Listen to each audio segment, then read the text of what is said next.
Video unavailable. Fuck's sake.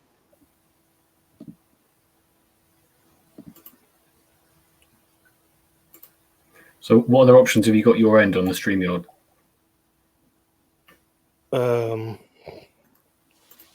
None that relate to YouTube. Settings.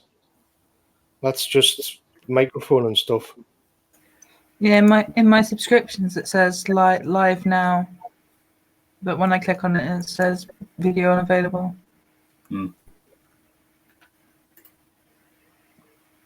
Right, so let's go back to the channel. Videos. It hasn't got any views. Viewer count, nothing. Framing up StreamYard. Monetization off. Yeah, make sure you change that. Public.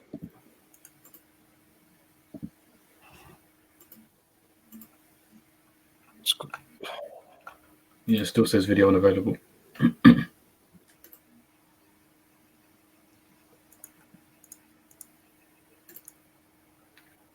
I don't know what to do.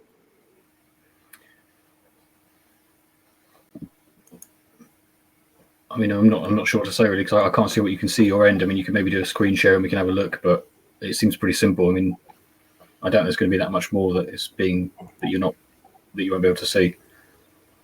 I mean, well, in the back end of the channel, it says it's public. Well, if it's public, why is there no views? Yeah, and when you click on the video, it's nothing. This is unavailable. So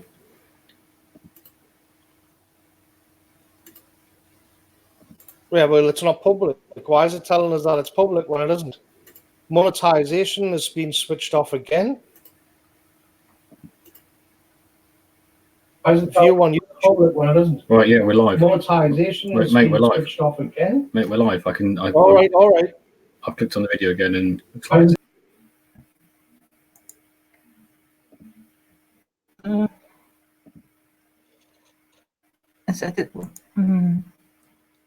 Right. So is it anybody? says 15 watching hours. Theberton just left this. All right, I can see and hear this now. Right, I'm not sure. Here we are, but we've got action. We've got stuff happening. I'm going to view it on YouTube. So there must be some sort of delay happening. Yeah, there probably is a slight delay. Yeah. Evening, everyone in the chat. Hello there. So how long was that delay? That was about 5 minutes. Well, it's been it says live for 3 minutes. You see, there's 47 people, 50 people watching now, so it looks like it's working. All right. So, all right. Hello, everybody in the chat. This is a bit of a tester because I haven't done a live stream for months and months. Arya and Mark, but I like your work for sure. That's the pagan militia's out. Calling us a Christ, jump straight away. Anyway, I've got we'll finally fired up a live stream, but this will be a little bit knockabout more than usual. But it seems to be okay so far, coming through loud and clear. All right, so we're away. We're up and running again. We've got the chat up. We've got 72 people watching. I'm quite happy how this has gone so far. All right, so everybody's getting the chat warmed up there. So as soon as you press live, it's going to have recorded that first 3 minutes of us talking. But because of the delay, YouTube won't have. It didn't register on our end. All right. So what do you want to do? Well, I'm just making note of that for next time. All right. So we're up and running anyway. I've got Arya and Theberton here, who's like me handlers because I'm technologically crap. So how are you two doing? Yeah, fine, mate. Yeah, it's nice to be back on. I think that the channel was grown by it's 10 times bigger than when I was on in the early days. Arya? Yeah, I'm doing good. I went up. I don't know if people saw on Twitter, but I went up to see Morgoth up where he lives. How long ago was that? That was like a week or two ago. So A week, yeah. yeah, So I'm doing good. it's a funny thing because I've actually got about 8,000 more subscribers or something than the last time I did a live stream. The last time I did a live stream, funny enough, it was with the Lucy Brown drama one, which I got no end of bloody grief about. And look what's happened today in the news. Well, there you go. Isn't that funny? But I don't really want to get bogged down into that. Let's see what happens. Let's see what happens with that. It's funny because it's nice to be able to see the super chats coming in at the side there. But what I wanted to get into a bit is the PewDiePie saga. I mean, it's this. I actually quite like this because when you're doing like a big official stream, you don't get to interact with the chat as much, and I can kind of do that a bit more here, which is nice. So, is everybody in the chat like? Did they all enjoy the PewDiePie troll of the Anti-Defamation League? What I think, I just watched the E. Michael Jones take on it before, and he was he's like saying it was a really big thing. It's a really big moment, and I agree with him. I think the upside of this is, leaving aside the whole the PewDiePie sort of standard crap. I think the big takeaway from this is that we are the good guys now. That's the victory that's been made here. Is for the first time, we come out on we are on the side of light and goodness, and it's kind of like a turning point in this weird way. And it happens with these weird oddball characters. It's where, because they're, I mean, we've got to be careful. They're still censoring YouTube, but the fact is, it's always been painted that they are on the side of goodness, even in the name, the like sort of anti-hate, the way they put it across, and it always put everybody on the back foot. Nobody wants to be a hater, and the way that PewDiePie announced, he said he's what's that? He said he's donating to a charity. He's donating $50,000 to the ADL, which fights bigotry in all its forms. So it is like that. That's the way they introduce themselves, even though they're basically this like formed out of organized crime. They go around like huckstering and like shaking people down for protection money. E. Michael Jones wrote a whole book on the association they had with the gangster. And he pointed out that what was it, Mo Dalits, and whether or not you're a mafia boss, or to say that he's a mafia boss gets you called an anti-Semite, depended on whether or not you'd paid money to the Anti-Defamation League, which is interesting in itself. PewDiePie is a snake. Don't be fooled again. Fooled by what? I don't know what there is to be fooled about. He gets a Illuminati nose tattoo. Like the whole history with like how all of this started. He was he started like doing videos where I guess it was around the time of the Trump campaign, where he was like watching Hitler speeches in his videos and wearing army kind of outfits. And then at one point he paid. There was this service where you could pay like a $5. I know. Don't read out. Yeah. Don't read that out. Yeah, and he paid them to say "death to all." Yeah. Stop. Blank. And then there's been a whole series of things since then where, like recently he was giving a list of recommendations for channels, and one of them, it turned out that they'd had like a happy merchant meme in one of their videos, and he's had like the mainstream media like hounding him for months. A lot of angry people. I'm surprised at the amount of grief he's getting in the chat. I don't understand that, but I don't know. What do I know? I'm out of touch with these things. When I watched the video yesterday where he said that he wasn't going to get, I thought it was hilarious. I was laughing really hard when I saw what he did. When he kind of just said no thanks. I won't be. Well, like he's basically like trolled the ADL, and he's exposed all of his audience of like normal people to who the ADL are, and they're all asking questions about who they are, and now they're all exposed to what they do and how they operate. And it's so clearly that they're the bad guys. How much of a troll do you think it actually is, though? Because like he's got 100 million subscribers, and he says he's changed his mind because of the backlash from his fans. And I just, because we're in these circles all the time, our kind of stuff kind of gets magnified. So I just kind of wonder how much is actually from our sort of guys, or how much is it, how much of the backlash was from people that are kind of adjacent or have just kind of picked up the sort of, our sort of culture and our talking points. Because I don't think the whole thing. I think a good proportion of the backlash is from people who are just anti-censorship and see the ADL as the people who go around censoring, and he's supporting the censorship, and that's why some of that's what motivated a lot of the backlash, rather than people who are specifically aware of like the ethnic. Yeah.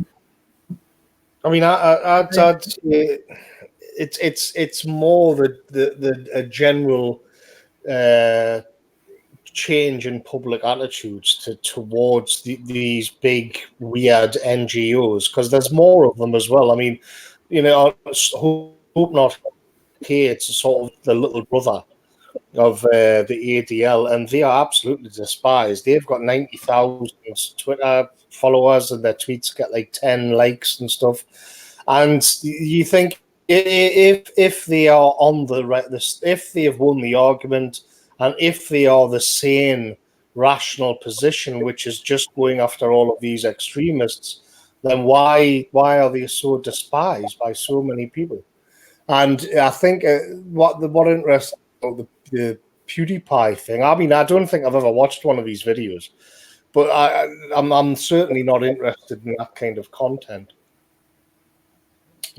I think it's a general change in public attitudes. That's what interests me. Yeah, well, how much do you think of it is actually like a hit for the ADL, or how much do you think is actually going to be seen as a sort of negative blow to the ADL as opposed to PewDiePie? Because if you look, go on. I think they'll be shocked that it's the sort of the meme culture has reached this far and become this big, because it's about pressure and it's about power. And the power is now more with. So let's just take the line that he bowed before pressure, because whether or not it's a troll, that's actually what he's done at the meta level. But if in that case, then what the ADL have seen is that they are no longer able to control that narrative anymore. They can in the mainstream media, of course, and within the establishment and everything like that. But in a sense, I mean, I bet there was somebody in the office really wanting to just shut it all down. Just hit the kill switch on the entire internet and shut it all down. Because that's what they when he announced that he was donating to them, and there was this big backlash going, they started deleting comments on the video, and they set it so it would automatically display as newest first rather than top comments. So obviously they saw that the highest voted comments were all about the ADL, so they switched it over to newest first. But even then, they're all coming in about the ADL. And I think on his subreddit as well, they were there was just a massive lockdown and tons of comments getting deleted, and all the moderators were trying to shut it down there as well. We were they were like annoyed about this backlash, and they were trying to shut it down, but obviously it's gotten through to him. And on Twitter as well, it seemed like I think Keem started one where he said he said, I can't remember what the first one was, but the second one was like, don't delete my channel, ADL. I've done everything that you've told me to do. And so people were aware of what was going on Twitter. And then there was that Ethan Klein guy, H3, who was, there was a few people who were sort of aligned with the Zionists or whatever they are, aligned with the people who run YouTube. Were calling those that were outraged at him giving money to the ADL. They were calling people snowflakes and stuff, and it seemed really hollow. Right, we were laughing the other day, weren't we, Morgoth, about just how sneaky people think the ADL are. You know, as soon as what was it? I think you put it in a tweet about people were commenting that there were way more many upvotes rather than views. Even if it was a glitch, like the sort of point was, people kind of instantly assumed it was a kind of a sort of sneaky move by them. Yeah, the whole thing. I mean, you know, it doesn't really matter what you think of PewDiePie. You just look at this whole episode, and you can get, because it's such a big platform that he's got, then you can get a good sort of taster of the public mood, and in that way, it's really interesting. So just the fact that people were saying beforehand. That when the original video went up, that it had more upvotes than people that had actually seen it. And so what they're saying there is that as soon as the ADL are kind of involved or seen as a positive light, there's something suspicious going on. There's something sneaky happening, and they're uncomfortable with it. Like, that's their immediate impression of it. People immediately assumed that PewDiePie was being blackmailed and. Yeah. And so this is kind of what I'm saying. It's like they no longer, at least online, they don't really have the moral high ground anymore. And I think this is the kind of thing that why it's got Michael Jones making a video about it. This is pretty much what he's saying. The biggest sort of internet star on earth has kind of taken away their moral high ground from them. So I think it is one of those things. I think it is a big thing because now. Go on then.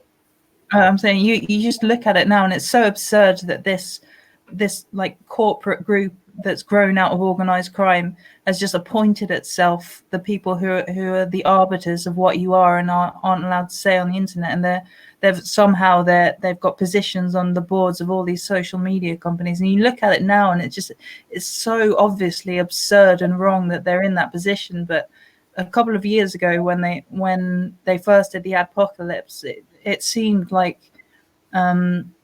it sort of seemed legitimate then. Like, people weren't really like too conspiratorial about it. But now they like, just in the last couple of years or 2 or 3 years, they've overplayed man so much to so many people that you just look at it and it seems so absurd now in a way that it didn't before. Yeah. You got a couple of super chats, mate. All right. You fancy brasting squirrels rather than fishing? It's funny you should say that, because I was looking at a squirrel today. I'd probably catch more of them if I put my mind to it than the bloody fish. They're not biting. The Spaniards have took all of them. Smitty20, no comment. $4.99. Thanks a lot. I'm in the back end of this. Like I say, this is a kind of tester stream for bigger things to come. And I've had to sort of, I'm the worst person with technology in the world, and I'm looking at them from behind to the YouTube channel here. So thanks a lot for that, lads. And Machrock. Yeah, so come on, you tight bastards, get your wallets out for Morgoth. I've seen it. To say he has to live frugally is an understatement. You know, you go into his flat and it's just like an old laptop, a fishing rod, a dog, a big stack of books, and a bottle of whiskey on the side. Oh, all right. Bloody hell. Stop laying it on. Right, so let's see what goes with the PewDiePie thing. I think there's a sea change, and I've noticed it for a while, and I think it's interesting to know that in a way they you know that meme, that Mitchell and Webb meme, where it's like they're two National Socialists. You know, all these words you don't know what words because of these fuckers. It picks it up in that their algorithms. So anyway, it's that one where they say, "Are we the bad guys now?"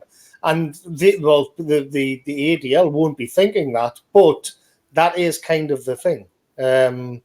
It's like the politically incorrect youngsters have become the good guys in a way. Yeah, I wonder if Hope Not Hate feel a similar thing sometimes when they kind of, you know, when the shutters are down and the office is closed, and they're just seeing the amount of kind of backlash they get all the time. Yeah, similar thing, you know. Yeah, so another thing that I saw which was interesting was on Twitter before, because I've been busy today and I've just had a sort of browse through Twitter to a couple of talking points for our test stream here. And I saw that Rams Paul had posted this thing where the Americans are going to broadcast like degenerate radio into Hungary. Like it's the same thing that they did with during the Cold War, and where they would probably post stuff in there about how great capitalism was and the free market and whatnot, and how awful the Soviet Union was, and undermine them, like subversive propaganda. And it turns out they're going to do it again, but with this time with Hungary. And I was thinking about it, like, what exactly are they going to send in? Are they going to send, like, how are they going to promote America in Hungary to make America and the modern American way of life look better than what Hungary is? I don't know how you would even do that now. And surely the people in Hungary are aware of what's going on. They have these campaigns, like these posters everywhere about George Soros, and that the people support Orban because they know that he is pro-family, and so that they are like, how can they just come in and promote degeneracy? Surely, like, they'll have to do it in some kind of subversive way, or try and pretend that it's normal, or they'll say the kind of the usual things about, they'll say that they'll kind of cloak it in the language of kind of human rights and being pro-democracy and pro-liberalism. They'll just kind of take that as a given good. Is it not too late for that? Because another thing that Rams said on this little thread that he did was that Hungary have actually, they've got access to the BBC, they've got access to CNN, they've got access to all of the Western media propaganda outlets, and yet they don't want. In fact, it might work against them. You can imagine a couple of Hungarian fellas sitting down the pub, and then one of them puts on BBC One for a laugh, and looks at it and thinks, "Christ Almighty, that could be us. That's what they want us to live like." Put on an episode of EastEnders for the background, and look at it and think, this looks like a horror show. So do you think that this times in with, because I saw that the BBC News put like one of their long reads out. It's like a sort of long defense of Soros, something like it was something like, is this guy really the bogeyman of the hard right or something? And it's a similar thing where they were saying, like, he's just, all he wants to do is just promote human rights, democracy, liberalism, and the same thing. So do you think that article is kind of timed in with this? I don't know. I didn't see that part. I just browsed it on Twitter. It was just interesting to me that the idea that they've already been bombarded with propaganda, like, that's already there, and so. We would often talk about how, the normies in the West have been brainwashed by the propaganda, and in Hungary, like, they've got the propaganda and they're still not brainwashed. And yet, when you think about it, we got the policies pretty much alongside the propaganda. It was almost as if the propaganda was more like a painkiller like a normalizing drug, rather than just overtly brainwashing the population. And so in Hungary, you see that they've had the propaganda, not as much as we have, but just to a degree they have, but they didn't get the policies. So it's like this complete disconnect. And so when you're looking back, let's say like you're sitting in a Hungarian pub, having a couple of pints, and you got the television in the corner there, and if they put like EastEnders on just sit with the sound off, you can imagine them just laughing at it and saying that looks an absolute shit show. I thank God that we have Viktor Orban here.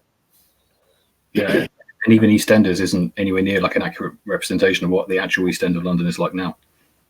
Yeah, even EastEnders isn't. It looks like that. It would actually be like 90% non-white, and they'd be speaking like 15 different languages. That's what the East End of London actually is.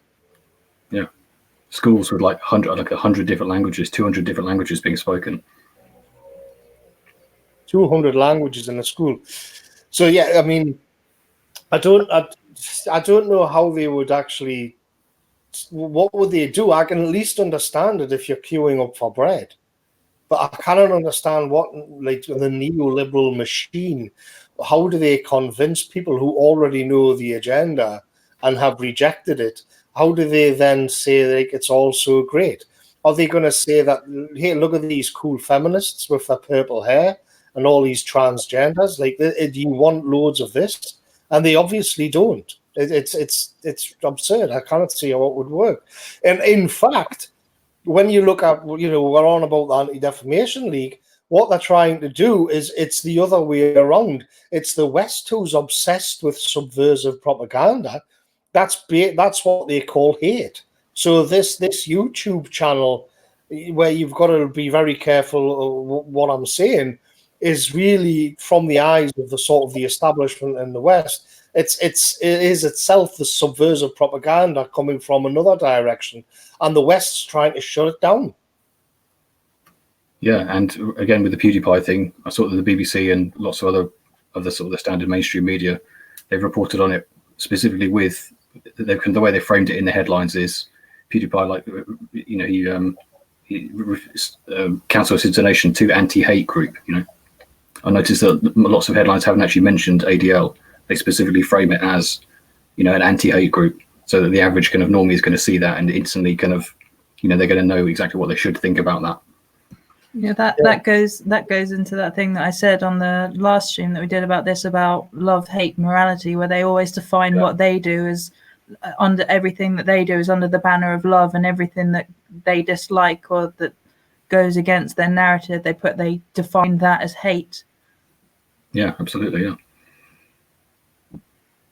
And so even when it's just like one guy making videos, like Minecraft videos, and the other side is this giant corporate entity that's formed out of organized crime, they're still like anti-hate, and this other guy playing Minecraft to children is this evil Nazi or whatever who just represents hate. And it works. Well, it does actually work. I've worked with a couple of people who, they've literally said straight up to me like, oh, I've chosen the path of love and you've chosen the path of hate, and I just don't see how we can ever reconcile that. So it has worked. Those two paradigms. It is in people's minds, absolutely.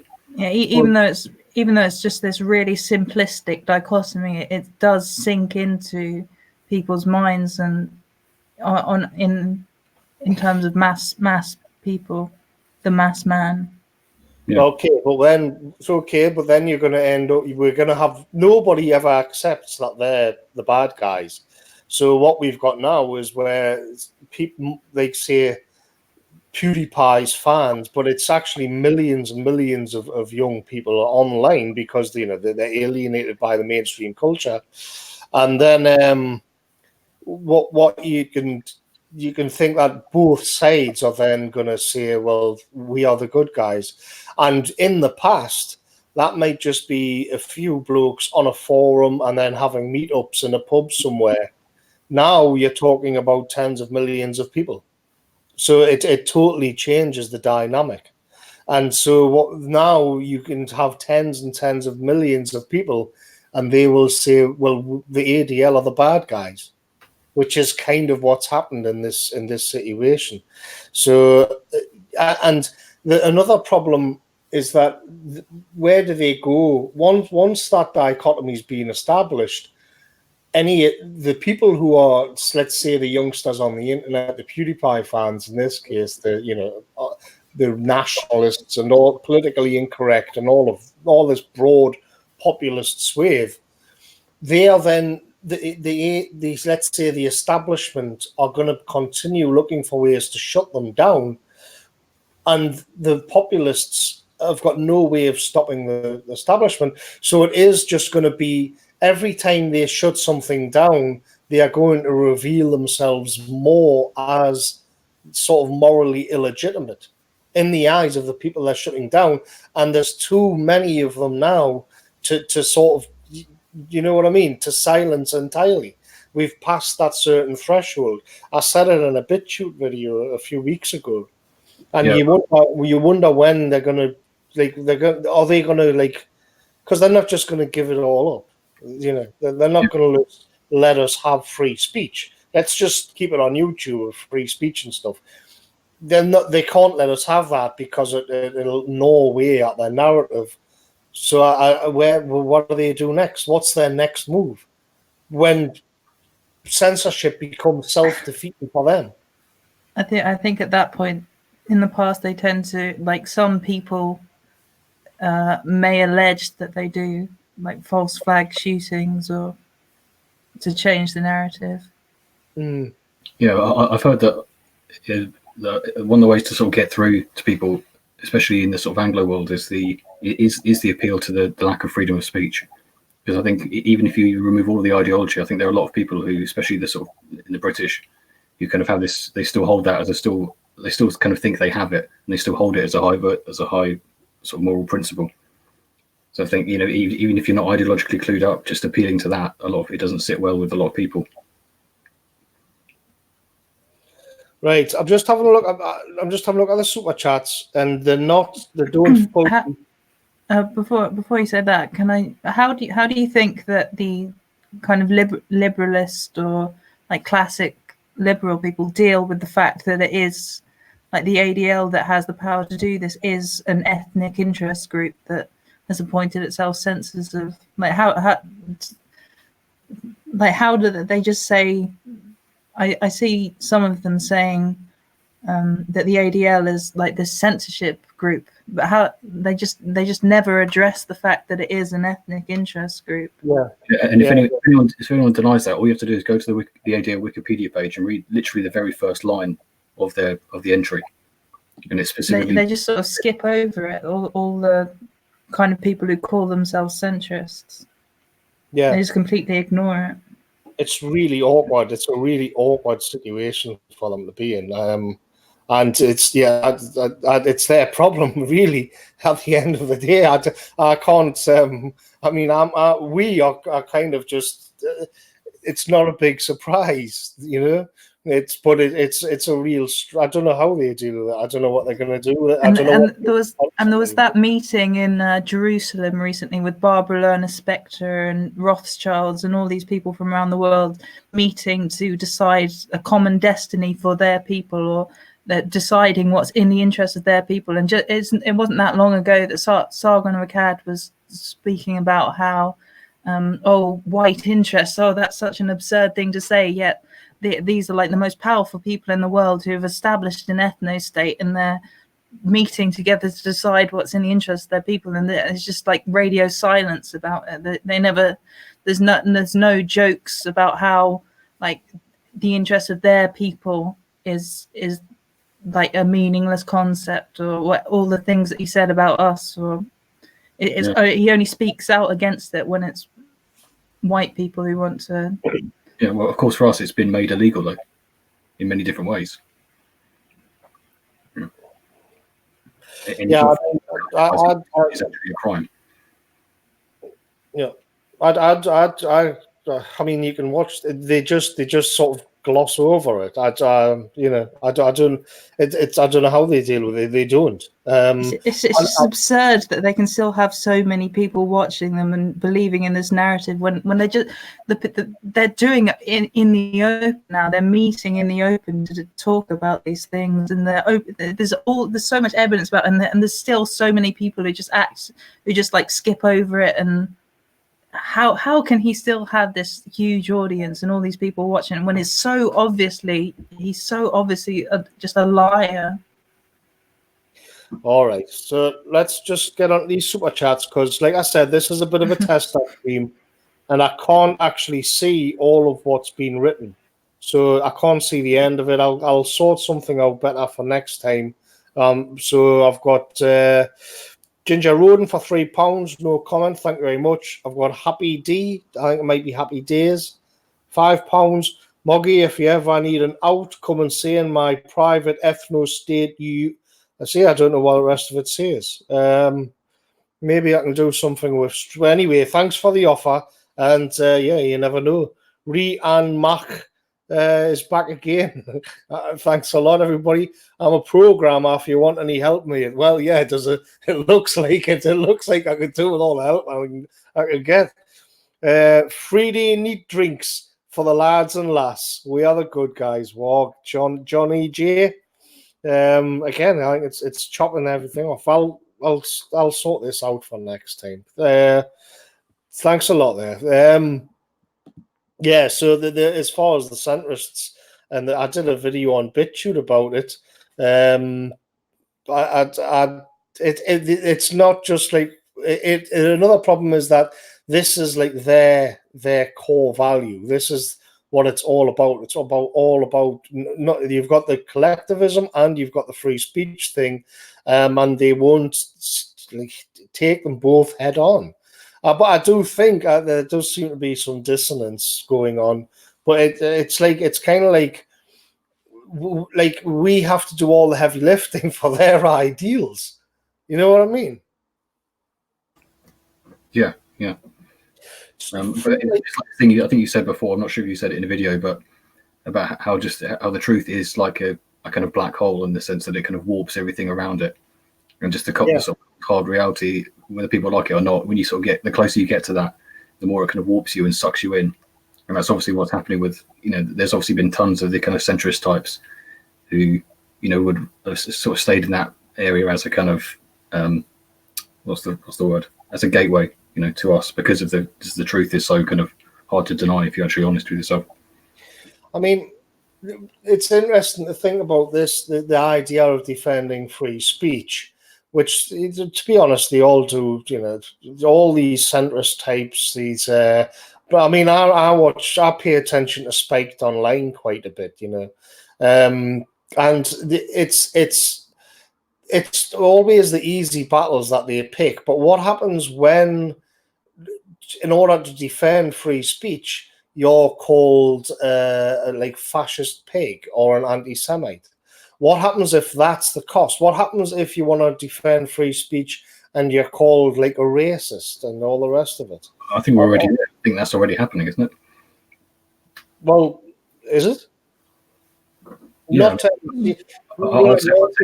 like a huge kind of like studenty type movement who are kind of at that point already and understand that freedom of speech means our kind of guys being allowed to talk, which is just completely off the table. So they shut that down in their own way with all their kind of usual words of racist, fascist, etc. The centrist people who do defend freedom of speech, the people who call themselves centrists who defend freedom of speech, they already do get called racists and all of the other buzzwords.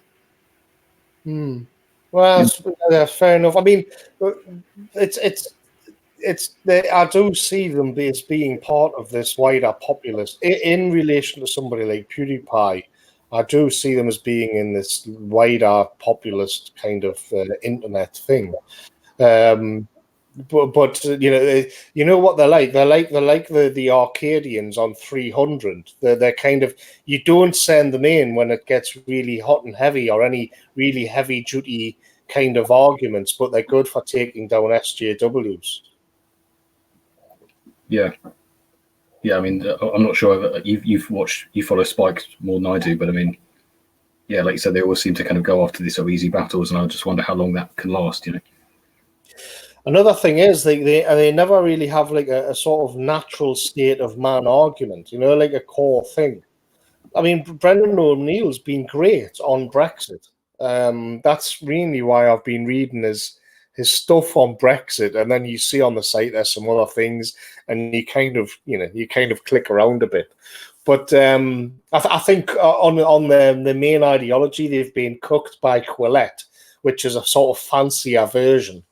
But on the Brexit thing, he does good stuff, you know, and he's always going on about he's a real kind of populist against the Westminster sort of Guardian elite. And I think, well, what is it that you think the people actually want? Because at least the sort of the lib shit establishment, at least they kind of have an agenda, even though it's evil, and you know they're working on behalf of the ADL. And at the end of the day, that's what it comes down to if you follow the money. But what is it that the sort of the centrists think the natural state of man is? And I think it's funny because in that way, the liberals, they understand that if they do take a pressure off, then it'll sort of drift its way back into ethnic solidarity and something very far to the right. But a lot of the centrists assume that if you take the pressure off, everybody is by default a sort of individualist, and if you can just leave them alone, you know, I don't buy that at all. So do you think people like Mike Stuckbury, like, although obviously he's evil and all that, but do you think that he's actually sort of more in the game than maybe the more sort of centrist types, the sort of the Spikes types? Do you think the fact that but he's I think yes, because he's more in the trenches, and so he understands that there's never going to be any kind of real centrism.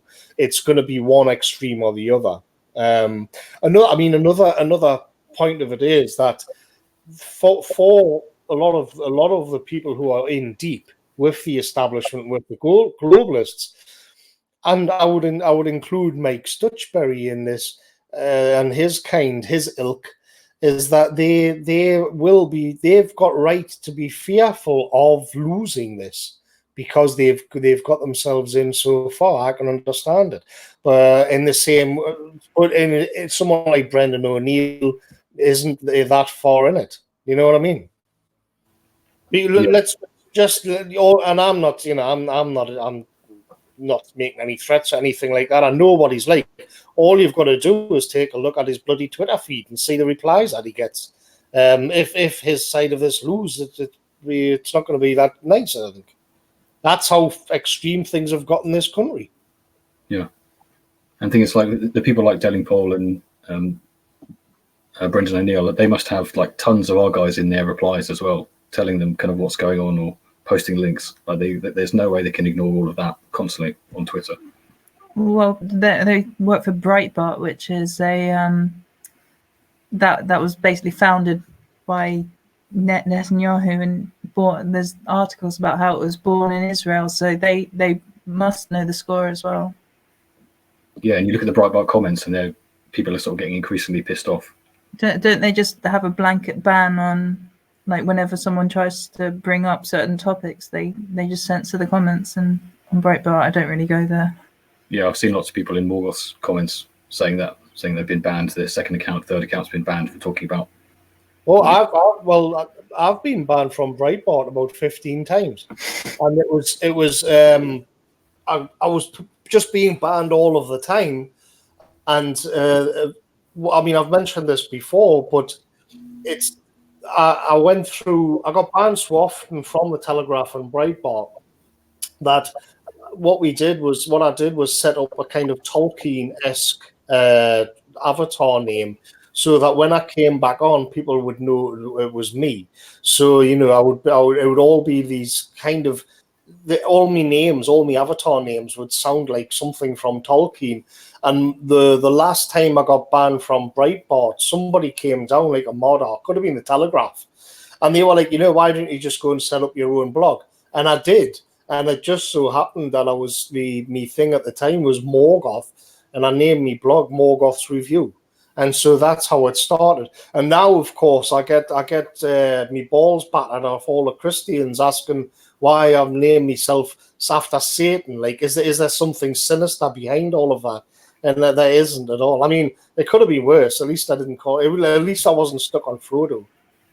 But at the end of the day, that the people who write for Breitbart and the people like Katie Hopkins, they're basically doing propaganda for the people who are flooding our country with immigrants and opening up the borders, even though they're doing the propaganda to misdirect people. So they are just as guilty for everything that's going wrong in this country as the people who are just openly out anti-white, like Mike Suchbury.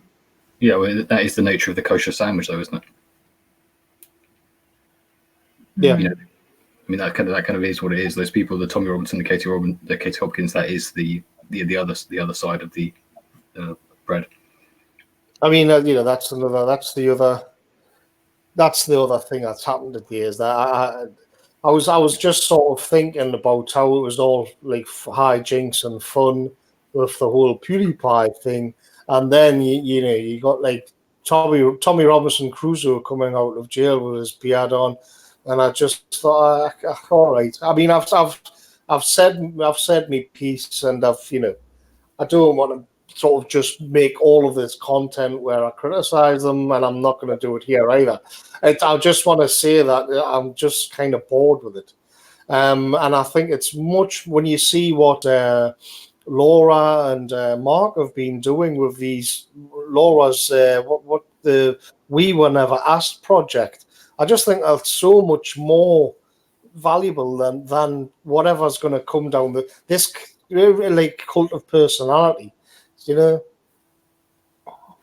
Yeah, it's much better. So we really need to, at this point, be doing positive, constructive things and setting up our own movement. And I mean, I can imagine. I don't know what the stats are on that. These when they've gone out and they've asked all these people, do you want to become a minority in your own country? I don't know. I think 70% said that they don't want to become a minority. I think about 2% said that they don't want to become a minority, and the others, well, I was told that basically the people they don't want to become a minority, but the rest of them, like the impression that they got was that they didn't really want to say that because they knew that it was like the politically incorrect answer. So basically only 2% of people have said that they think it's a good thing that if we become a minority in our own country. Well, okay, but it's, you see, I can imagine that being like a hand grenade being tossed into the discourse if it gets enough traction.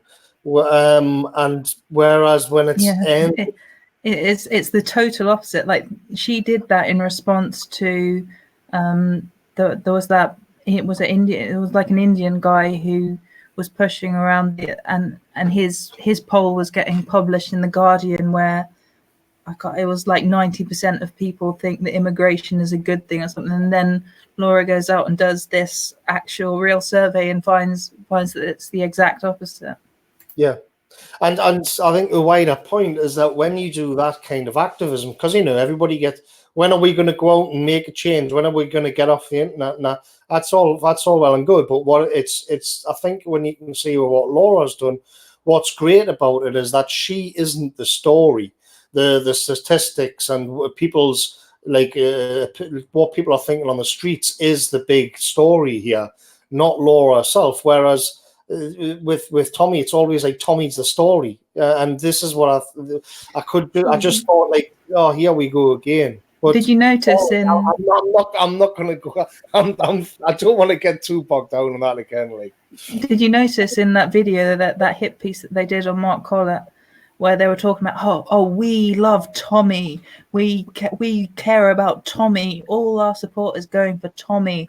Oh, Tommy's heard what's going on about this, and Tommy is angry. They speak to them like children. And you watch the like their rallies and stuff, they do the same where they try, and it's like speaking to children to build a personality. God, it's so brazen, and it's just embarrassing to once you realize that that's what they're doing. Yeah, and it was also like I hate that this has come up, because once I start and I get all kinds of shit for it as well, and it's like he's a hero, but no, right? Let's just when he did the hit piece, well, he didn't. He was in jail, so let's get that clear. Hang on, Morgan, before you start, you've got another super chat that's timing out as we speak. Timing out? What does that mean? How can it time out? Well, you know what I mean. It'll eventually sort of disappear. That you can't. All right. It's hard to see on the thingy. Right, I'll paste it in here. It's £10 from Nick X, who says, "Is Theberton going to re-upload his videos? They were real works of art and need to be seen by as many as possible. Also goes for Granville, Thorndyke, and expanding Overton. Beautiful and affirmative vids." So I can see why Theberton wanted to interrupt the flow of conversation. See why he was so concerned about that one. Right, I'll leave that one to you. Yeah, I've uploaded them to the new channel, mate. So if they're there just for completion, they're on Bitchute, same as Granville Thorndyke's. His are on Bitchute as well. Right. I think, I was thinking maybe I could do a Granville special or something on my channel, because I did, he was posting in my blog in the early days. It would be nice to do that, a sort of homage to Granville Thorndyke's lovely videos.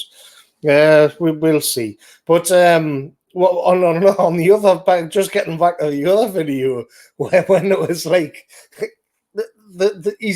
he'd been deplatformed from everything, and then all of a sudden it was decided that the you-know-whos, it was in their interest that he had a platform again, and so the channel and the video came back, and it was like that spaceship coming out the wormhole of the Event Horizon. Just where did that come from? Yeah, it's like his handlers in Mossad had to ring up the ADL and say, "Oh, can you do us a favor on this one?" Yeah, we need a favor. This is the story. This is what's going down. We need the channel back, and this is why. And it was like, yeah, no problem. We'll get that sorted right away.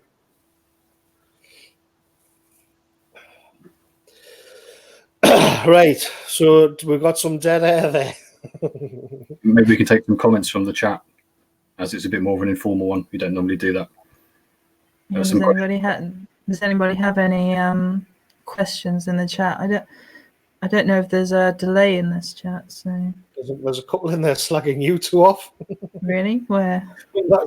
I like Morgoth, but these other two sound like they've been lobotomized. Oh, hey, that's harsh. It's like the southern gang, the northern gang, isn't it? It's what? It's like the southern gang versus the northern. Is it? Oh, is that what's going on? I only got told like a couple of hours before we were doing this stream, so I wasn't really sure what we were going to be speaking about. Yeah, there's no preparation gone into this whatsoever. I just wanted to see if this worked. I mean, we spent like 3 hours on a couple of weeks back, like in a private hangout, trying to go through OBS, and it was. I nearly had a nervous breakdown at the end of it. Like, I have to say, I hate this shit. And people say, "Oh, it's boomer." You don't know the half of it. It's a lot worse than that. I just can't stand this crap. Do you plan to do more live streams in the future, Morgoth? Yes, that's kind of what this is. Yeah, this is more of a low key one because I'll go into the future and we'll get people on, and I think I might call it Friday Night with Morgoth and Friends or something like that, and make it more of a regular thing. Because I've done like 3 months of just non-stop standalone videos, and I think it's nice to sort of loosen it up a bit and make things a bit freewheeling. I mean, I like doing the live streams and getting people on. I mean, one idea that I've kicked around is that there's people on who are like just starting out.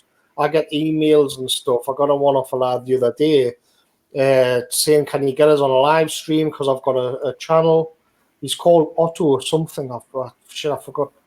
And I thought what might be fun is if we do that in the future, where you get like new characters on, and nobody's heard of them before, and you're not sure what you're going to get.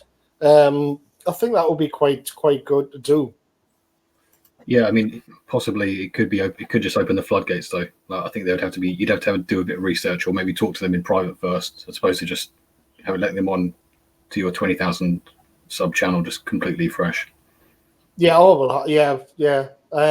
You'd have to. You got to somebody who's put a bit of effort in, but and it's not like I've got that big of a channel either. But I've always even at the blog, I would people would send us stuff and I would post it and everything like that with a link back to theirs.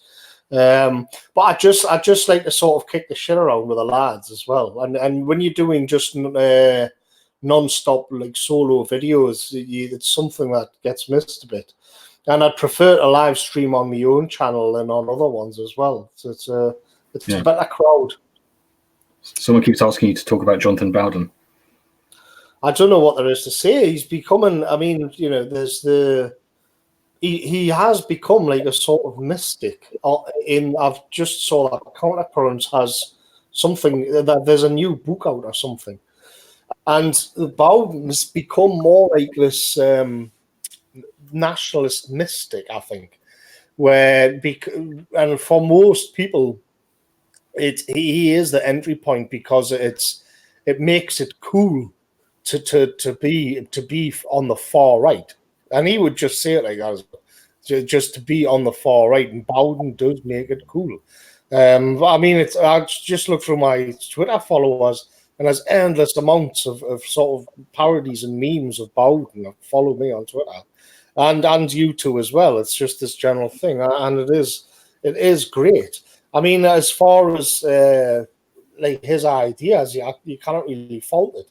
And I've been reading into this stuff for years, and I'm still nowhere near to really understand half what he got on.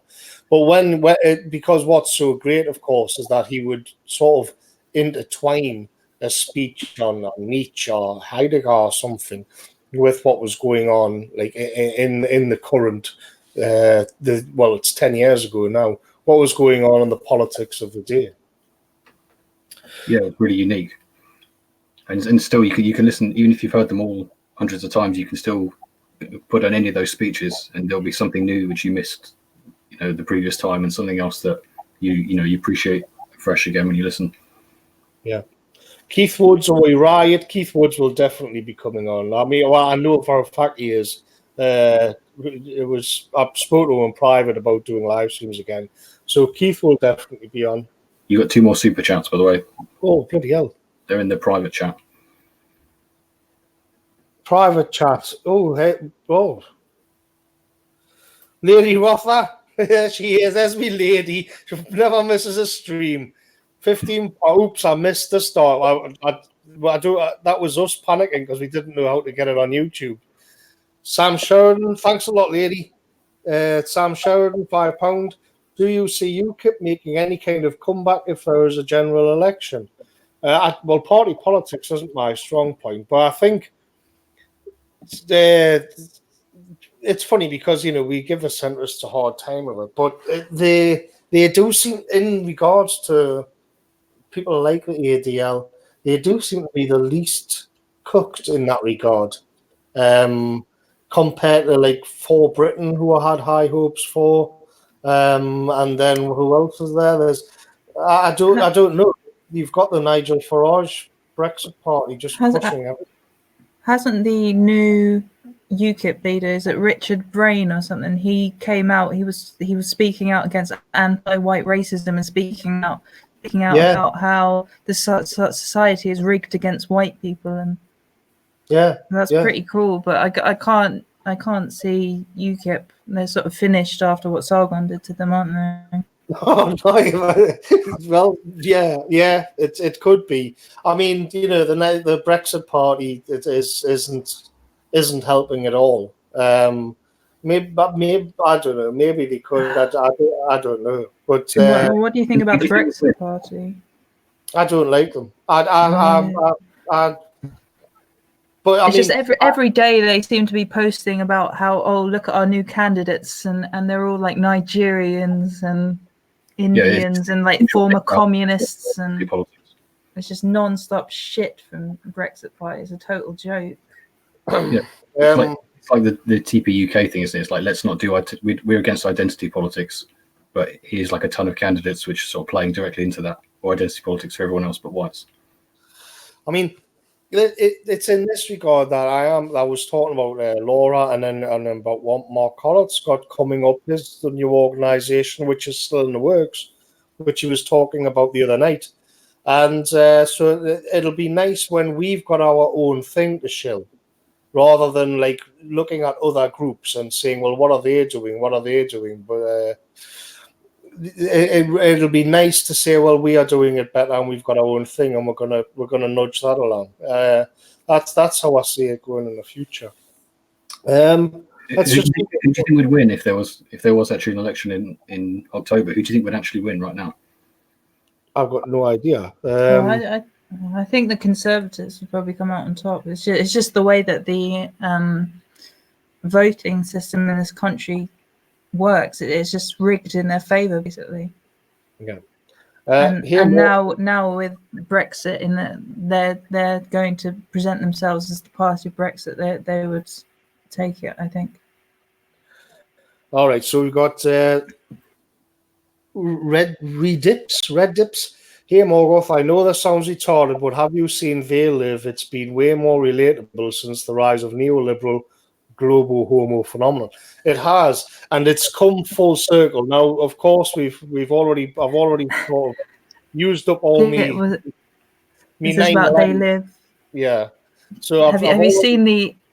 Sorry, I was just going to say, have you seen? There's like a meme where it speaks about when they put on the glasses and they see what the secret message behind what it's trying to say. Some of them are like get married and have children. Like the hidden messages in They Live are actually more beneficial and more benevolent than the hidden messages in our propaganda now, when they're even more brazen about it. Yeah, it's so it's supposed to be like a dystopian thing, but it's actually more benevolent than what we have now. Yeah, so I've already used up my 9 lives on saying edgy stuff. I got that out of the way at the start. But there's the John Carpenter's had to come out and say, no, the movie isn't about that group. It's about the Ronald Reagan and neoliberalism. Problem is, it means the same thing. It still means it's about that group, and then sort of these neoliberals taking over the Republican Party. It amounts to the same thing. You don't get out of it like that. But yeah, that kind of old school folksy conservatism is there. What he's doing, like what we would think of as now, is this sort of wholesome trad stuff that in the 80s was thought of as being the brainwashing. When what you should be, it's really weird like that. It's really inverted itself in that way. Yeah, and it's also this sort of similar thing about if you were to say that like the Polynesians or the Chinese control America, people would kind of look at you like, what was this guy talking about? Like they wouldn't take it seriously at all. And if someone accused John Carpenter of saying that, he was, I have to be careful here, but I think people know what I mean. Like when you say it's a certain group, suddenly everyone kind of freaks out and people take that very, very seriously, which tells you quite a lot, doesn't it? Yeah, but the idea that there is this kind of strange shape-shifting group is there. It is there in the zeitgeist, or that you are being controlled and manipulated, and because They Live was a sort of a forerunner of the Matrix. And so that thing has been around for a long time. It's just that you're not allowed to say like who it is, because then then you get banned, and then your life's destroyed. It's and yet people can't. Even just the fact that that's happening is like evidence of it. But as I say, you see that there's limits to how much they can get away with, and we saw it with PewDiePie. The 1980s is one of the things what I'm going to like doing about live streams is that when I have an idea or something for a video, instead of doing that, I can just kind of go off on one on a live stream for about 10 minutes instead, which is kind of easier, and then I can have like longer videos, standalone videos. But I've been thinking about doing like a longer video on the 80s, because what we see in the 80s is in the 70s, you get the Cultural Revolution in the late 60s, and then there's this huge sort of antagonism and anti-military feeling, and then that goes through the 70s. And America, in relation to Hollywood, America really seemed to lose confidence in itself in the 1970s. And you can see it in movies like Chinatown and Taxi Driver, even The Godfather to a certain degree, The French Connection as well. And what happened is, I think there was some sort of recognition that this isn't very healthy, because certain people want America to be powerful because it can use that power overseas. And they begin to formulate themselves and go into the Republican Party. And then you get Ronald Reagan. And then when you go into the 1980s, you get this sudden switch in Hollywood content. And it all of a sudden becomes the soldier is resurrected. And you can see that play out in First Blood. So, and in First Blood, they actually confront the demonization of the troops and the soldiers, and he mentions a lot about how the hippies were calling him a baby killer and everything like that. First Blood's actually one of my favorite movies. And then by the time you get Rambo 2, you see that really it's that America is back, and then somebody's going to pay for all of the hell of the 1970s. Why did the 1970s happen? Who's to blame? And who they blame are these bureaucrats. And these mercenaries, these NGOs. So all of the blame for the misery that America had gone through was put down there. They bring the soldiers back. Rambo brings the prisoners home, and it ends that cycle. And then what you see in Rambo 3 is just outright neocon propaganda. And so you can see that it was going on this trajectory throughout the 80s and then into the 90s as well. But the 90s have fizzled out a bit. I just think that's an interesting thing. Yeah, and people often say that the 80s was the kind of last decade of white optimism. And you can kind of see that reflected, obviously, in the films and the culture and the music and the fashions and all that kind of stuff. But I have slightly mixed feelings as well, because, I've heard John David Ebert say that The Godfather was like the last kind of tragic film, like the film that actually kind of embraced the great tragedy, the great sort of tragic drama. So, but I think that which we don't have now at all. Like, we don't have that sort of, is kind of quite alien to people. The idea of kind of the sort of the great epic tragedy where things don't have the kind of happy ending in lots of ways. And I think there is something to be said. Yeah. People, because I have a mixed thing, because that is something that we have actually lost as well, is this sort of real sense of tragedy in great works of art. Just the great Rambo conspiracy theory. If you hear it here first, if you see that out on the internet, remember that was mine. The Godfather as well, and those movies by the Italians like Scorsese, the Goodfellas, but the Godfather, that level of social commentary as well, you don't get it anymore. You can't. So it was, the interaction which the various ethnic groups had in the Godfather, all the Goodfellas, they were all of the people were racially aware, very, very racially aware. And so this idea that the America was all of these sort of this classic liberal, and they were all individualists living the American dream, It's never been like that. It's just complete fantasy. And you can see it even if you don't have all of these really foreign groups, just the way the you-know-who's, the Italians, and then the more sort of Anglo and Germans interacted with each other, and they all had specific places in the society, and they were all at each other's throats all of the time. So the idea that America has always been this happy melting pot, even within the European context, is quite ridiculous. Yeah, but it's weird though, because I'd say that films now are as racially aware as they've ever been, but just in a different way. Not in a kind of, they're racially aware in the sense that, all the casting is, extremely kind of, they all know exactly they all know what roles to fill and how many sort of, people need to be represented. And it's just, it's never kind of seen in a, it's very different to The Godfather. You wouldn't get kind of people being openly anti-Semitic. That wouldn't be part of a plot line, but the films are still, they're still racially aware as they've ever been. Like, it's just, it's sort of morphed into just kind of extreme anti-whiteness. Yeah. And if something like The Godfather was more realistic as to how these groups actually behaved, so you had the Jays with sort of I'm not saying this is the case. I'm just talking about the movie here, ADL.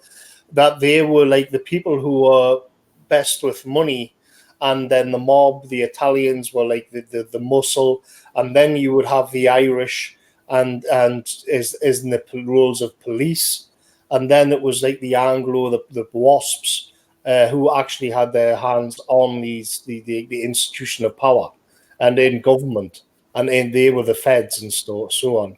So they were all these different ethnic roles were clear, and that's kind of a realistic depiction of how it was as well. But some things are like uncomfortable, of course.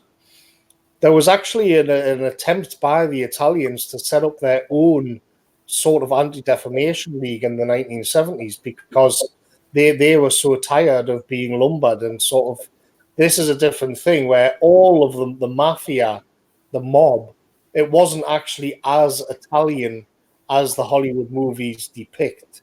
But people like Scorsese and Coppola, they did like that because they could indulge their Italian background. But generally speaking, the whole mob thing that Hollywood pushed as being this very, very Italian thing, it wasn't quite as Italian as the masters of Hollywood would have us believe. Yeah, but I've heard people say that The Godfather is actually an extremely subversive film precisely because it's kind of laid the myth of the Italian gangster, and it covered up so much of what actually went on. Even in Italy, the mafia there is Levantine, isn't it?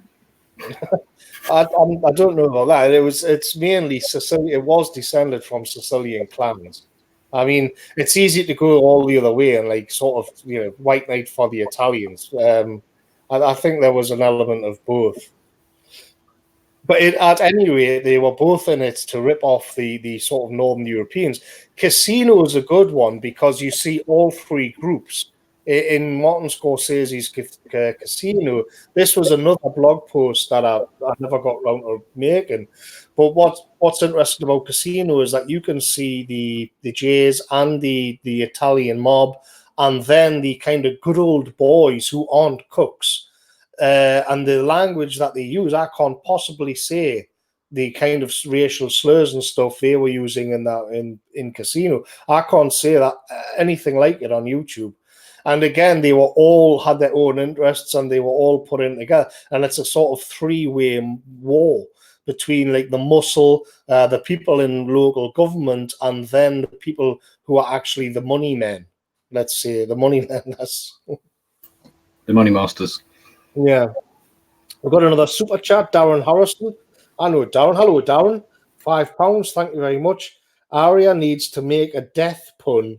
Also, what position would each of you take if you were put into power? Oh, no.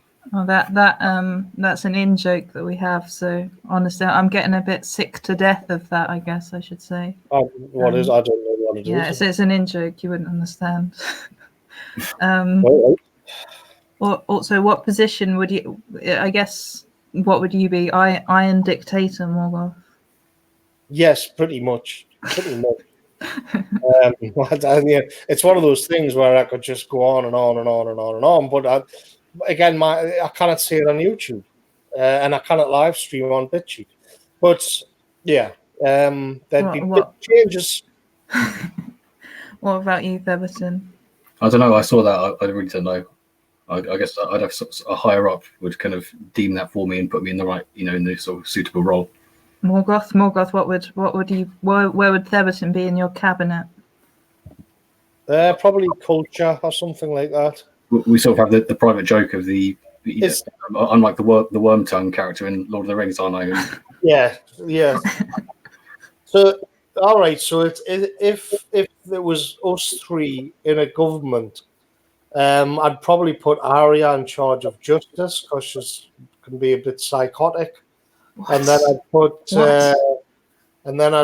because I think it should be the most merciless, which is what we need. And I'd probably put Theberton in charge of the BBC.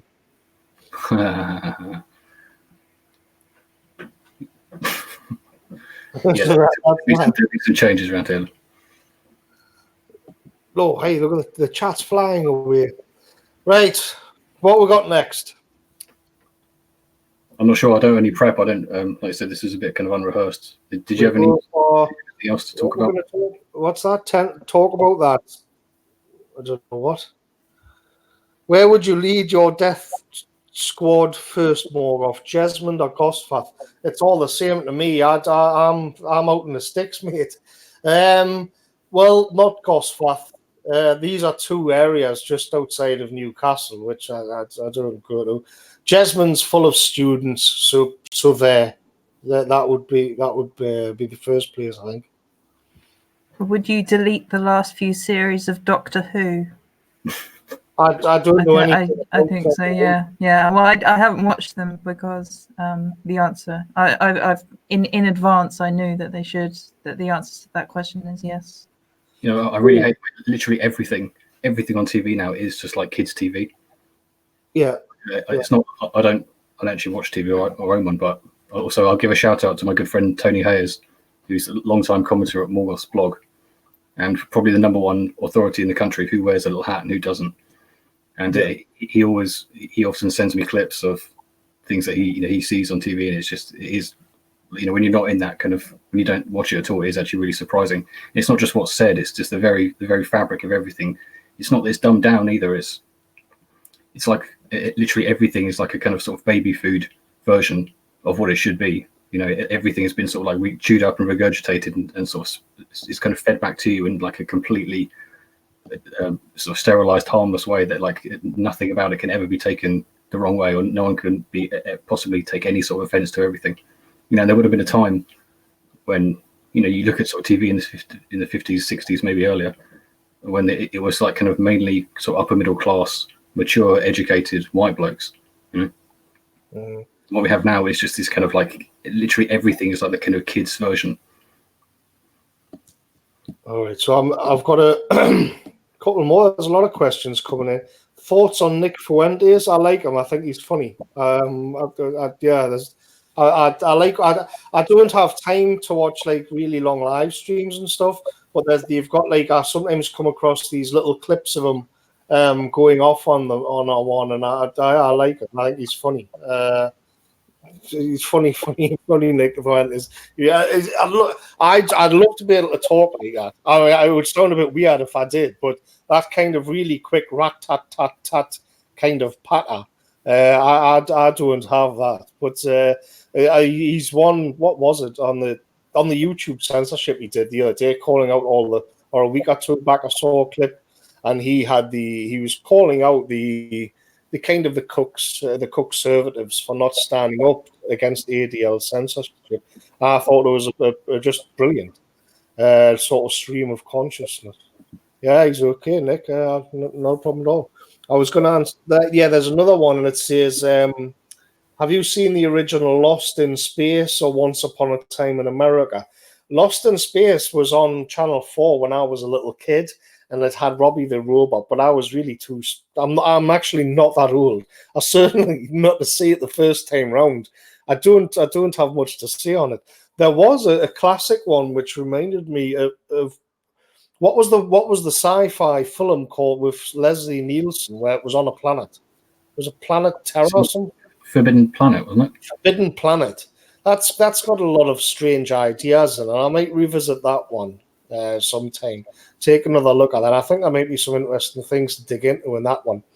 Once Upon a Time in America, of course. That's it. Yeah, it's one of me. It's got one of the most beautiful soundtracks to any movie. It's Sergio Leone, of course, who did Once Upon a Time in the West. And if you go to Morgoth's Review blog, I've actually done a blog post on that.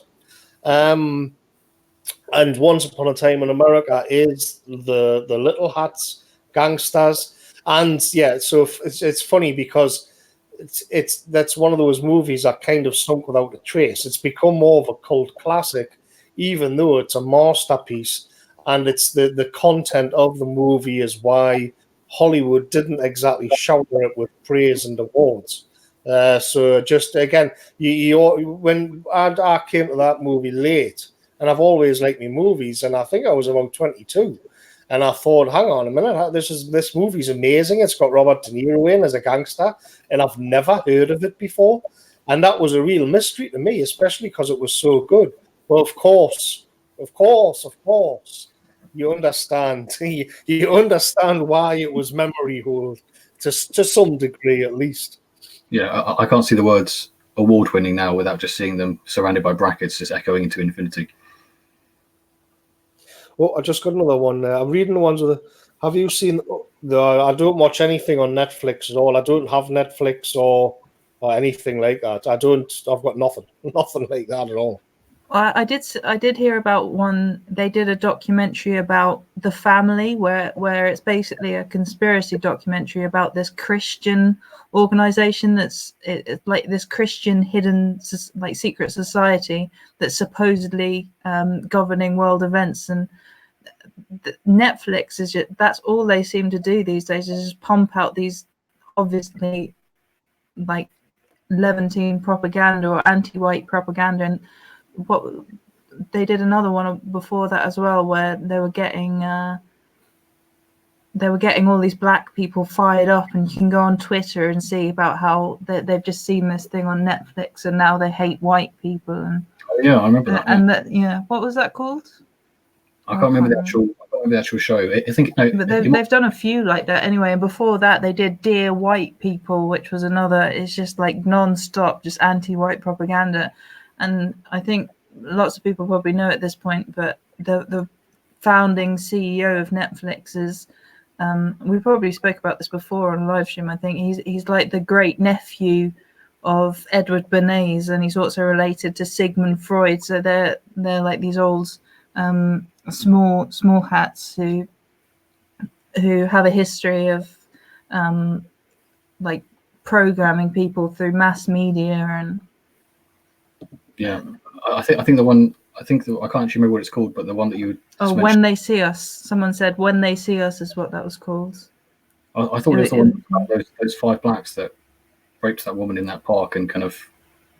And yeah, I think that was part of it, wasn't it? And then, but the whole thing was just basically designed to get black people to hate white people, and blame more black people's problems on white people. I was just going to say, there's a question came in from Perfect Wagnerite. Morgoth, do you agree that music died in 1883?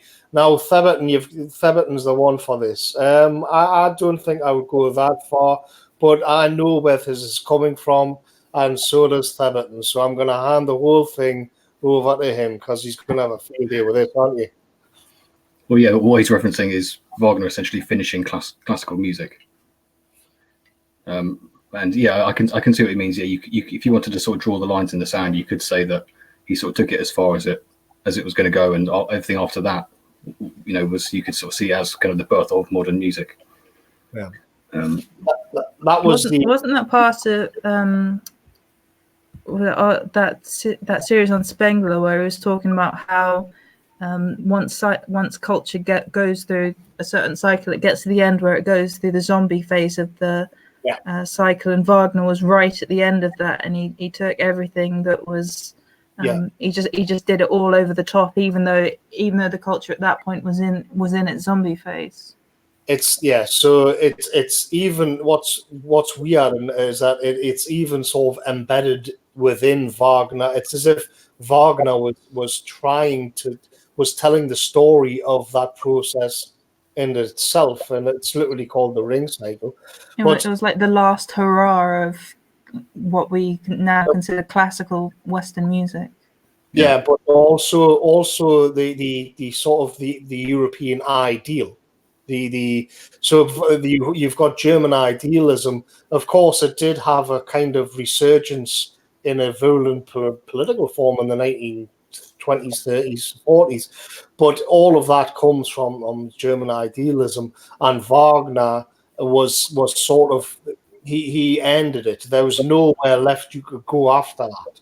That is the point of what a lot of the philosophers would say, and what this question's getting at. Nothing better came after. Nothing. It was like European culture, high culture, and ideals could not be improved after Wagner. It could only go downhill. And so a philosopher like Spengler would remark that was the case. And then with Heidegger, you had also the closing of European metaphysics in philosophy as well, and this is the cycle. So it's heavy duty stuff, but yeah. Well, one of the reasons you could say that it kind of ended it is because what he developed was essentially like a synthesis of all the great European art forms in one. Like he, intentionally tried to intentionally set it out that way. Like I think it's called the Gedankenwerk, which is the, so if you just sort of simplify it, it's like Beethoven plus Shakespeare equals Wagner.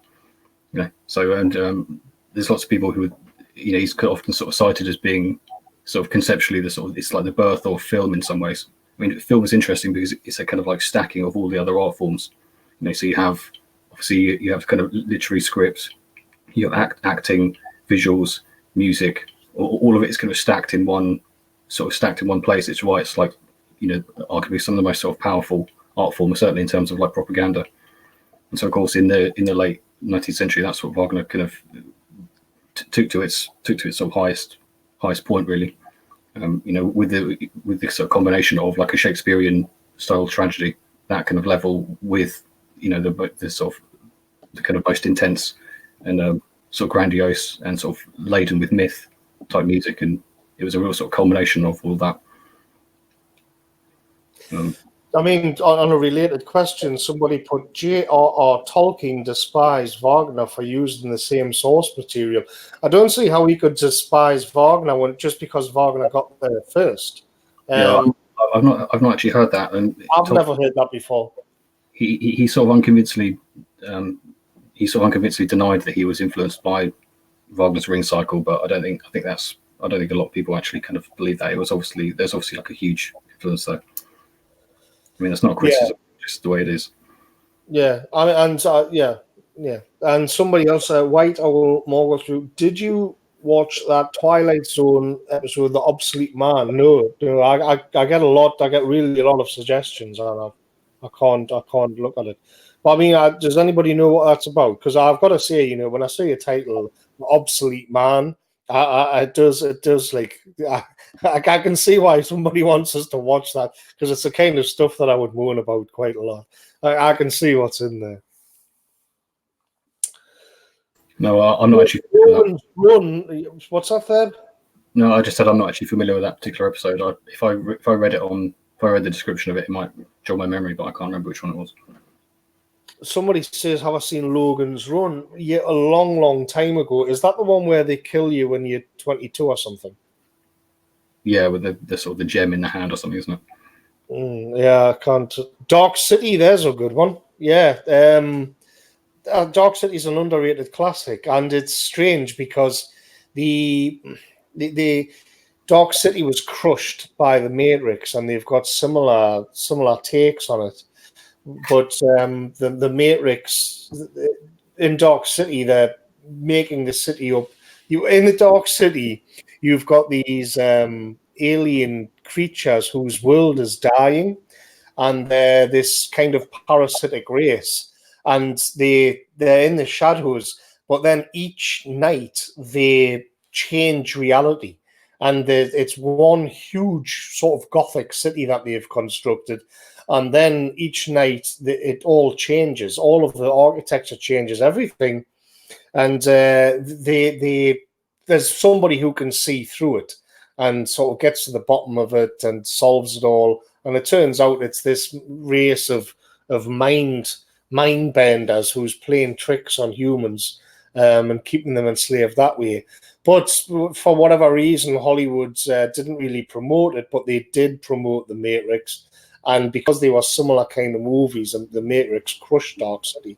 Dark City, I don't know if it is as good as The Matrix. It's certainly not as fancy looking, but yeah, it's an enjoyable go. Yeah, I mean, when you say The Matrix was more promoted, I mean, I don't want to be too negative because I actually think it's a really good film with lots of interesting ideas. But looking back at it, you can see that the sort of the kind of the tropes that are incredibly common now were there with the sort of. You've got Morpheus as the sort of magic Negro, and when they go and see the Oracle, it's just like some black woman, isn't it, in some like rundown apartment, and I can see why people criticize that sort of stuff. And it also had things where he has to chase the White Rabbit, and he's the chosen one, and they're trying to get to Zion, and it's all these. That's in the second two, isn't it? Well, no, I think it was in the first one as well, wasn't it? And that like one of the first when he's in his apartment in the he's like hacking his computer, and he's getting messages about how he has to chase the White Rabbit. And I think also I've seen he has a passport where it expires on September 11th, and that's another thing that supposedly predicted 9/11. And so it's quite laden with things like that of people who are in the know. And it's what we could do a whole stream on that, like. But so somebody says, we're gonna have to. I don't want to be on all night. This was just a sort of test stream. Do you agree, Alf Garnett, love thy neighbour, etc., put on to rid our sense of patriotism and soften us? Yes, I do. And I'm pretty sure that Alf Garnett himself is a small hat. Yeah, his name was Warren Missell, but he changed it to Warren Mitchell. Yeah. So all right. So this is when you do see like he's become this sort of meme of an ignorant, dumb little Englander, which was easy. What they did there was to create a straw man of English patriotism and the English nationalist. So here you've got a small hat who concocted the whole character with, I don't know who else, I don't know who the writers were, but you know the story. Everybody in the chat, everybody watching knows the story. And so what they have got then is this. So if somebody, let's say like Enoch Powell at that time, then very quickly you also get Alf Garnett, who was almost like a kind of parody of Enoch Powell, like this, but except he's not nearly as articulate, and he's the idiot, down the pub, who's the racist moron down the pub. So you can see, I'd absolutely agree with that question. Yeah, and this is this tradition is carried on as well with Sacha Baron Cohen's another obvious one. Who what's that film? Is it Grimsby, where he plays the kind of white working class moron? Yeah, I didn't see it. I mean, he does all of Sacha Baron Cohen's characters. They can come across. They come across as it's politically incorrect, but they're not really, because there's a clear line. What was the Borat? So in the case of Borat, what you have is this caricature of the kind of Kazakhstani, and he's like this dodgy anti-Semitic stuck in the Middle Ages like scumbag. And then you get the one where he played the dictator, and that was a parody of Gaddafi. and then of course you is often other characters of like whites, dumb whites. So you can see that in actual fact, it's not that politically correct. In actual fact, it's just a sort of a parody and a poking fun at people who his people don't like. Yeah. Yeah, the whole thing is designed to make people who like have misgivings about the particular group. It's designed to make them seem ridiculous, and it's like, yeah, at one point he's interviewing someone, and they tell them that they're a member of the group, and he like cowers away from them, and he acts like they've all got horns, and he was singing that song where throw the person down the well, and all of it is it's just specifically about like programming and or what's the word, like preconditioning people to think that it's ridiculous. And so the actual joke is that the people who think like that, they are the sort of butt of the joke, aren't they? So it's the idiot who says that, who like the real idiot is Sacha Baron Cohen himself, as the Gaddafi, or as the Borat Kazakhstani, or as the white working class far right thug. So in the middle of all of that, let's say you've got those three characters. They like look in the middle of it, and you can see like where it's all emanating from, because there's one group who isn't being criticized, but who all of those three characters have a habit of not particularly liking. Well, in case of the chav, thanks again, Tommy. All right, I'll move on. And just quickly, there's another one that comes to mind that's popular at the minute. There's a guy called, his stage name is Lee Nelson. I think he does a sort of parody of a sort of white working class chav, but he's another one his real name is Simon Brodkin, and it's exactly in the same sort of tradition. Even Simon Harris in the chat has just said, throw the person down the well stopped him from waking up for months. So those things, they do like emotionally precondition you to not look for the truth, or think that certain truths are not worth looking into because they're ridiculous. And that's specifically what those films were designed to do. You want to be the guy who was laughing at Borat for saying that and being a moron. That's exactly what that's, and it works. It's very effective, and it's been going on for, well, we've just been through Alf Garnett. It's been going on very subtly for a long time, and it's what I try to do, and the reason why it's called Morgoth's Review is because I like to look at this propaganda and break it down, because when you understand it and you understand how it's put together, you can weaponize it, and it works against itself, and you can very easily reach people by doing that. So once you've had the disease as well, you can't then get it again. Like once you've been inoculated, you can't actually catch it, and the propaganda ends up working against itself. And you've done that to so many films as well. I remember like one of my favorite films was Blues Brothers, and then you broke that down, how that was propaganda. And Blues Brothers. It just makes you like, because that film was so like, I really loved that film when I was a child. It just sort of makes you even more disgusted once you realize that they're trying to program you and against your own interest with these films that you end up seeing them as a child, and they're basically trying to warp your mind with these things that you get emotionally attached to. It just makes you sort of more angry at them once you realize what it's all about.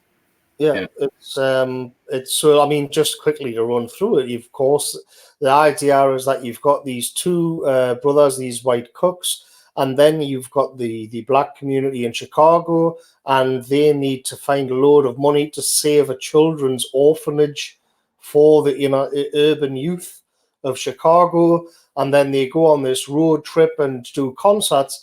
And what they do, of course, is totally take a piss out of country music. And then you've got the so-called Illinois Nazis. You have all the dumb cops after them. And then you get the good old boys, the white rednecks, coming after them, and they are teaming up with the African-American community and Steven Spielberg and John Landis. and all of these out groups, once again, all of these groups that certain people don't like are just ripped apart in that, and the ones that they do like benefit. It's thoughts on the movie 1984 with John Hurt. I think it's great. I think it's really brilliant. I think it's the general feel of it is so run down and so bloody grotty. And even the Eurythmics kind of synthy soundtrack, I think, works well with it. I think it's a top film. I'm happy that we got that 1984 movie with John Hurt, and it wasn't sort of it hasn't been cooked. Have you noticed that they haven't made like a 1984 remake Hollywood movie? Considering that it's a as the concept and the book, it's something that everybody is talking about in discourse and online. People are writing about it and discussing 1984, and yet the system hasn't chucked $50 million to make a full-blown 1984 remake movie. Funny, isn't it? I think that might be because it's one of those things that everyone in each sort of political corner kind of absorbs it and kind of sees it through their own lens. So that it's very popular on the sort of left and the liberal side, and they kind of see it as they kind of interpret the enemy as they see it as like a kind of a critique of fascism, don't they? And I think that might be wise because it's a bit more sort of malleable in that way. But it also goes to show that you'd think logically that film, they would want to make that film because it would be such a smash hit and they'd make so much money. But the reality is that the only films that end up getting made are ones that are pushing propagandistic messages, and even in adverts and everything that gets made these days, it doesn't, the money doesn't matter at all. It's all about pushing propaganda, regardless of what you would think that the real motives would be in a supposedly capitalist society.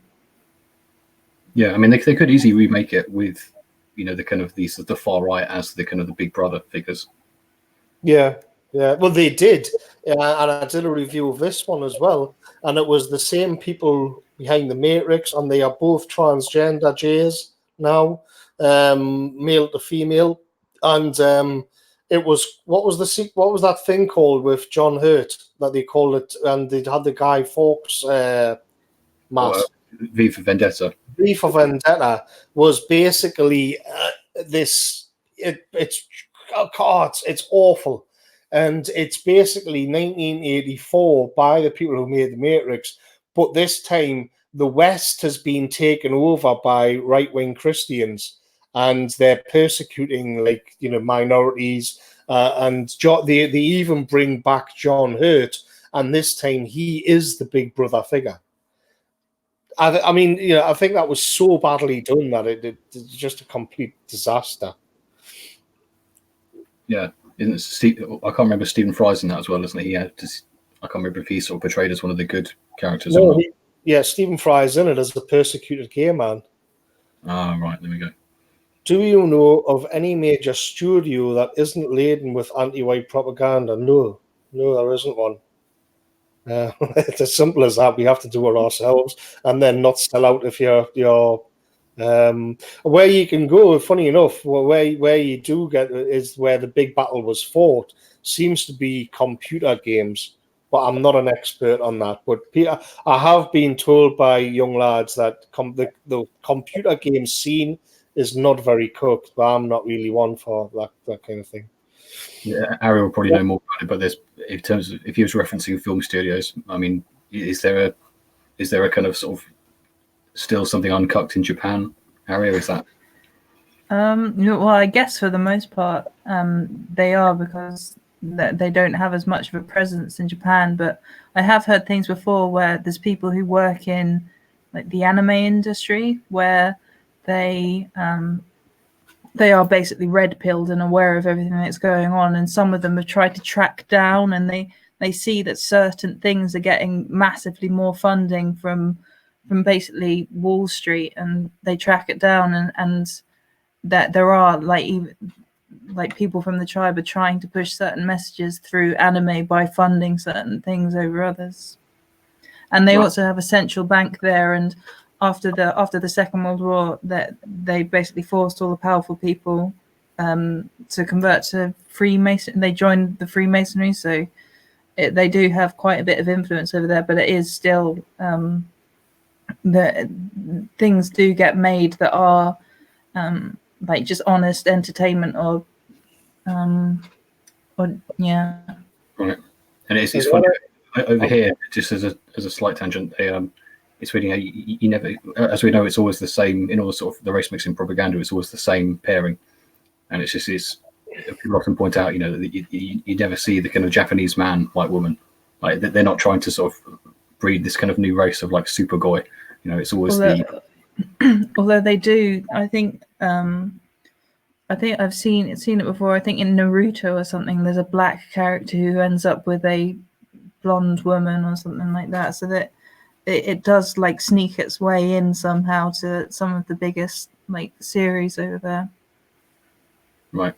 But even according to, if you think of it in terms of, it's Freemasonry that's pushing this, and they're getting it from like the Talmud or wherever it comes from. I think in terms of a theological perspective, like the reason that they're pushing that so hard, even in the West, is because like one of the preconditions for their Mashiach coming is like the tribes that like sons of such and such a tribe are supposed to be intermixing with the sons of some other tribe or something like that. The tribes are supposed to be mixing. All right, so there's another super chat which I don't want to leave any of them out because it's really great. Cyborg £6, thank you very much. Criticism of foreigners who do not integrate is another form of racism, according to Afua Hirsch. Do you back here on this? Well, I don't really understand the anything about. I mean, who do not integrate as another form. I don't expect them to integrate. I mean, even when it's like I'm so far removed from Afua Hirsch, it would take me like 10 minutes to explain, to try and get any kind of common ground. But like, the first thing is I don't want them to integrate, but then you've got to ask, what are they integrating into? And what that amounts to is becoming consumer units when all is said and done. And having this very vague and bland civic identity, which Afua Hirsch herself called British in sort of brackets. And so her problem here is that people are criticizing people for not becoming like. I actually agree with that, but I just don't want all of this to play out in my country. And I want us it's like, this is the problem. Somebody was mentioning about whiteness, and this is a really, what's disastrous about it is the system. Then what they're trying to do is attach what they call whiteness, which means us, to the neoliberal system. In other words, we are one and the same. And so you'll see it now more and more where we need to they'll actually come out and say we need to eradicate whiteness. And now there's like this, so it's 50-50, because then one of us will think, well, what the fuck does that mean? Hold on. But what they also mean, they've got to get out, because they can say, well, we're not talking about people, we're talking about a system. Well, all right. So in this case, it's capitalism and consumerism. But here's the thing. So too is free speech. So too is having a fair trial. So is democracy. And so is basic civilization. So is flushing a toilet. Or even having running water, for Christ's sake. So what are they going to leave standing? And it's a kind of they're going to get the moral imperative to tear down anything they like, and then they can just turn around and say, well, that's just whiteness. And if people think I'm exaggerating, consider that Kehinde Andrews went to South Africa and then looked at the complete mess that it was in, and then said it was because the psychosis of whiteness still existed in South African institutions. So it's like this metaphysical spirit which they're going to hunt down and purge. And the little hats in the universities and in think tanks are coming up with this bullshit just as we're going to drop into minority status. So people are going to have to be scared of this. And you get all these sort of like the frizzy-haired mulattoes who are kind of, they're sort of really well versed and trained in all the sort of pill pull, and like whiteness is a good example of that, because I'd rather they just came out and said white people, but it's this kind of like, they've always got this kind of intellectual academic kind of argument of sort of get out clause by saying we don't really actually mean white people directly, and it's all just everyone knows what they're talking about really. Also, that Afro Hirsch, like she probably understands the sort of the modern paradigm in some way, because there are a lot of people who have this kind of 90s idea of equality, which is that, you know, people are going to sort of, they come over to the magic soil and they kind of integrate and they fill the churches and they start playing cricket. But we're just so well past that now. Like, but everyone knows that isn't what happens. Everyone knows that's not true. So what we have is a culture of different cultures. You know, so that is the new thing. Like everyone knows that they don't integrate. So we have a multi-culture. That would be, you know, when people that say that people should integrate, I can see, well, you know, from her point of view, why that is kind of outdated. Yeah.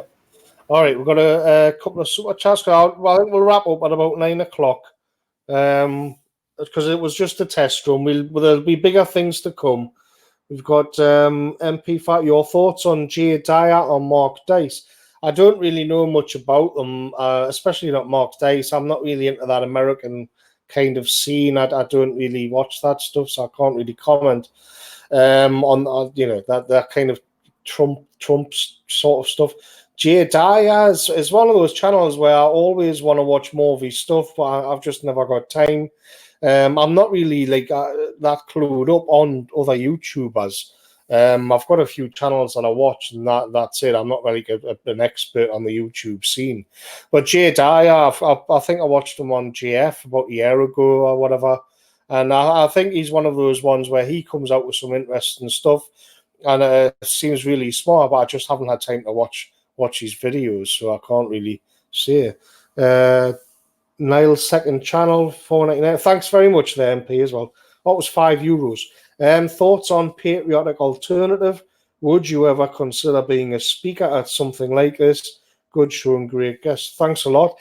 Well, we were just talking earlier in the stream. I think I'm really happy to see it, and it'll be very interesting to see what comes. I think it's going to be great stuff, and it's going to be great for us to have our own thing to get behind, and instead of sort of just criticizing everybody else, and we can have our own people in our own organization to shill, or at least, you know, one that we're very close to, and we kind of know some of the people involved, and because, you know, you when it's happened to me, God knows, where you're critical of somebody else, and your comments fill up with people. Well, what are you doing? You're just sitting on the internet.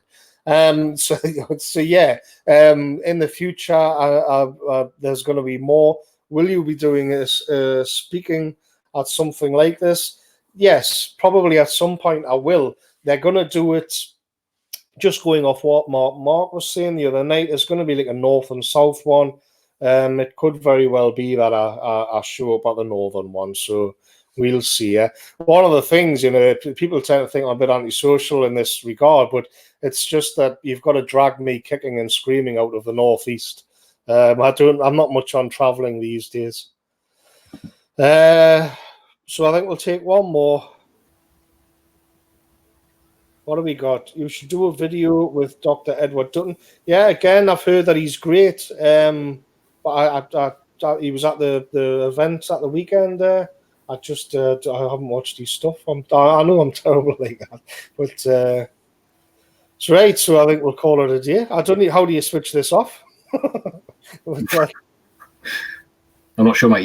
You're the one who started this. I know. I've got a big red button. That's why I like Streamlabs. What's this StreamYard? StreamYard. I've got like big red and big blue buttons. I can't really go wrong. So I'm going to catch us later, folks. Thanks for tuning in, everybody, and I'll be doing more live streams in the future. Cheers.